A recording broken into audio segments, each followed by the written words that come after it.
Rap God Remix. صدایی که ازش متنفری؟ چیز صدای هیچکس ایزوز خواهر تو کجا بودی؟ برطیرک کن به بازار عرضه میکردم حالا همه گنده شدم واسه خودشونه یاد رفته یکی بود بالا سره وقتی بابا نه نداشت که ناراحتت نمیخوام بکنم ولی که رپ کنی که دوست داری تمریناشو با ما کردی. سورنا، بهرام، صادق اسمشون شنیدم، یه دونه آهنگشون گوش ندادم. سورنا هم هیچ خیلی جالب شد.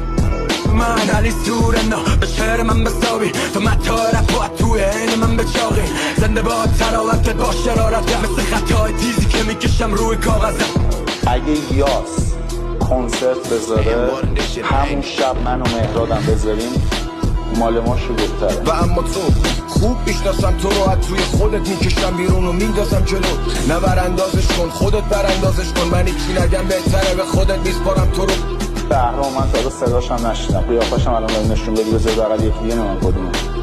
بهرام نشیدم ساحل نشیدم میره بیستم روشت تا تیز کن تا بشه بسته زیر میزم در کاغذای باطل هسته واسه من هرگز اینا باطل نمیشن یه دیوونگیه خب منم عاقل نمیشم. رو بقیه مزخرفات دیگه هم یه ستونش. خفه شو بابا چونمونه شنیدم جدیدن چا تا کونی شمرونی حبلای مهمونی از سرن از فکرون جون میام خواستگاریتون بدون مهمون واسه من چای داچین بیاری توی فکرون زن و توی یا یادتون رفت 85 توی کایی در سامانتون رفت.